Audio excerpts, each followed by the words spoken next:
for joining me in my garden today and tuning into my channel on Modern Living.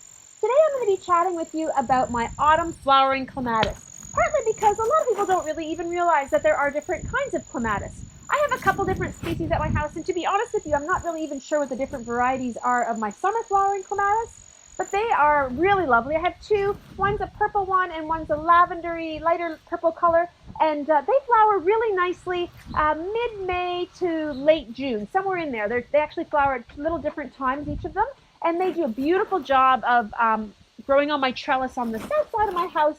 They grow to about 8 feet tall. They don't look like much this time of year, but in the summer months they are really, really pretty.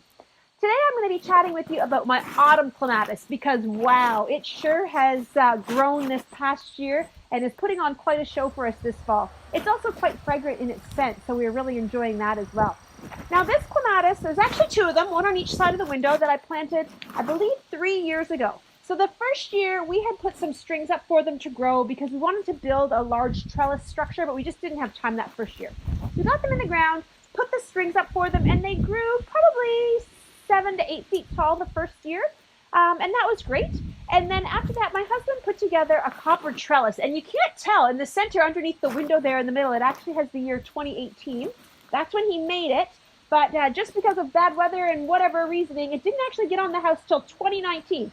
So a year and 4 months ago, the copper trellis went on our house, and it sits about 3 feet off the ground and goes all the way just underneath the breeze board there at the top. Now we have a large 2-story home, so it's quite a substantial trellis. It took some fair effort to get it on that wall. But now that it's there, the clematis has really taken to it. He's got kind of chicken wire, page wire in between the pipes, so there's lots for it to grow on, which keeps the vine from trying to attach to our house, which was really important because we don't want it to harm our brickwork. So this clematis, like I said, 3 years old, has really, really taken off. You can see how it's covering the whole front of our house, and believe it or not, earlier today we cut all of this off of it because we don't have any central air in our house. So all summer long our windows have been open, particularly the upstairs bedroom window, and now with the temperatures dipping down, it's becoming very important to close those windows, and the clematis had grown so much that upstairs bedroom window was impossible to shut.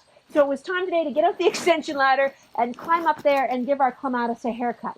Now, other than trying to keep it at bay, we really haven't trimmed this clematis in the 3 years that we've had it.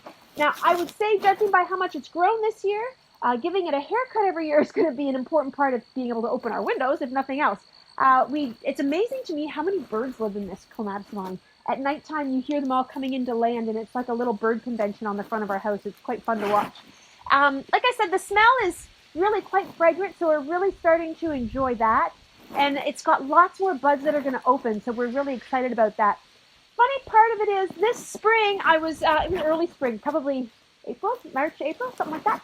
I was outside trimming off some dead perennial sticks from last year, and I accidentally trimmed off one of the clematis vines. So these two clematis, when I planted them, they each had like 3 main vines coming out of the pot. So on the one on the south side, I actually trimmed one of the 3 clean off, and I was so afraid I had killed my clematis vine. I think I did not have any need to be fearful because it seems to have recovered quite well and have filled in all the gaps. But it was amazing to me that I essentially killed a third of the plant, and it came back with great vigor and filled itself in no problem. So the only thing I would give you as a piece of advice if you're thinking about getting an autumn flowering clematis is to make sure that you have a spot substantial enough for it to grow on and a structure that can support it. A small little garden trellis is just not going to cut it. Obviously, this is going to get massive and large, and I think it would just kind of take over a small trellis. It does when it doesn't get attached, it kind of flops down. So I think you would probably have a lot of that happening on just a standard size trellis. So it's a fantastic vine. I absolutely love it. You just need to make sure that you've got a spot that can support it. So that's my little spiel about autumn flowering clematis. I hope that you've enjoyed that. If you've learned a thing or two, if you like my channel, I hope you'll hit that subscribe button. Thank you so much. Have a great day.